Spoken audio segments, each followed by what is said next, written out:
What did you think when you were sent the script for Mystic River and you get to that final scene, the shock?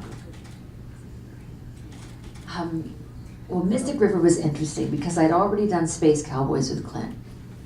So when I first met Clint Eastwood, I was so starstruck that he'd come down the aisle in the trailer to say hello to everybody.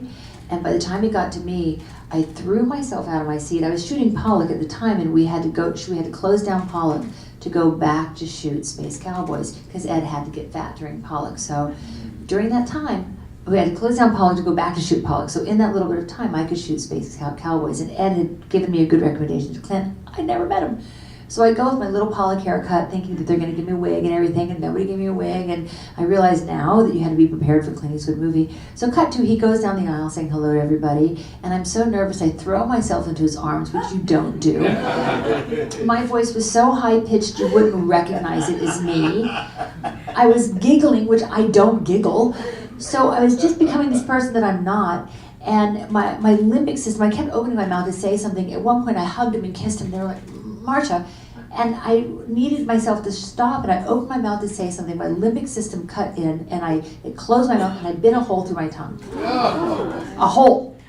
So then I had to go outside the trailer, and he's standing out in the parking lot. We're getting ready to walk to set, and I said, Mr. Eastwood, I got to tell you, I was so nervous to meet you that I bit a hole in my tongue, but I think I could do it because it's in ice.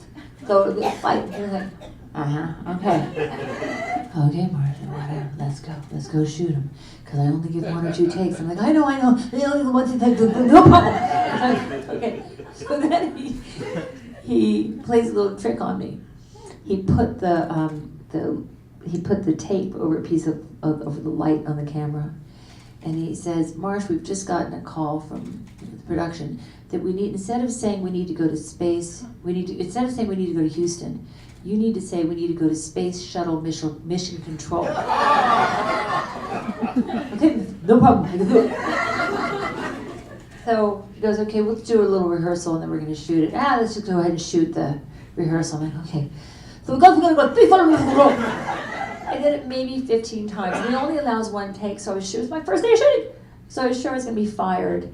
And then they pull the little tape off and they show me they've been rolling the whole time. And he goes, Marsh, it's a joke. Just say we're going to Houston. Oh my God. I say we're going to Houston. So we became good friends. So by the time Mystic River came around, I knew Clint and he knew me. And he called my house in the Catskills in upstate New York. And I had a niece visiting. Bridget was visiting. And she goes, we're having dinner. And she gets up to go get the phone. She goes, hello? She's from Texas. Hello? She goes, hi, it's Clint Eastwood calling. It's Marcia. She goes, no, it's not! He's like, yes, it is. It's Clint. No, really? Who is it? He's like, believe me, it's Clint Eastwood. Please look at Marcia. She's like, my God, there's something with Clint Eastwood. I'm like, it's Clint Eastwood. It is him. So I went and I took the phone call and I said, Clint, I think I know this character and I have an idea about her. I have an idea that she has a little teeny voice and I knew enough now to bring my own hair for the job and my own jacket. And so I'd read the script and I wasn't surprised at the end of it, which if anyone has not seen the movie, my character makes a really bad decision, but it's based in really good morality. And we were talking earlier about how everything in that movie, there's a couple of deaths in the movie, and every death is based in the moral right decision. So young boys, Tim Robbins and Sean, some of the kids are told to get in a car it's a cop car, and they get in the car, because they believe the cops are who they say they are. When I was a kid, if you said get in a cop car, you'd be like, yes, sir. You would do it. You wouldn't question their identity. You would do it. So they do it, and it turns out they're the bad guys, and they take the boys, and they take Tim to torture him, and he escapes. The second thing that happens is there's 2 girls, there's a girl who's driving, and she hits somebody on the road. If you hit somebody on the road, you get out and make sure they're okay, which she does, and it's a ruse, and she gets chased into a park and murdered. The third thing that happens is, I think my husband, Tim Robbins, murdered someone, murdered the girl, I think he did. The way he's behaving, he came home with blood on his shirt for a completely different incident, though, it turns out. But I don't know that. And if someone's done something wrong, you have to tell someone. And so the whole thing is that family usually protects family. And this was a neighborhood where family protected family. And Sean Penn was the head of the family of that neighborhood. So family protects family. So normally family doesn't rat on family, but Celeste was Catholic. And so God would want her to tell somebody if your husband murdered somebody. I mean, it's such an interesting question, because you think, if you thought someone in your family murdered somebody, would you tell somebody?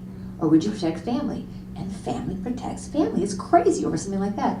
So she tells somebody, but she tells the wrong person. She tells Sean Penn, who's the mom head of the neighborhood, and Tim ends up getting murdered, and she, Celeste, is made, again, each one makes the wrong decision based on a good morality.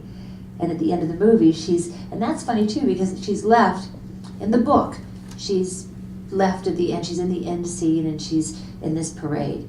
And when I read the script, there was like a small part of the parade, and then it was cut. She was not in the parade. So I said to Clint, why isn't she in the parade? In the book, she's in the parade. He goes, yeah, okay, so come to the parade tomorrow, come to the parade. And he doesn't say rolling. He says, whenever you're ready. He doesn't say cut, he says, that's enough of that. No. So he says, come to set and be in the parade scene. So I do, and I'm waving at Davy, the kid, and then he says, I said, Clint, in the book, she's kind of chasing after the float. Should I do that? And he goes, yeah, go that, whatever you're ready. Okay. So I chase after the float. Then his wife was watching and was crying because it was so emotional. So I said, in the book, she chased it around the board. And he said, yeah, do that.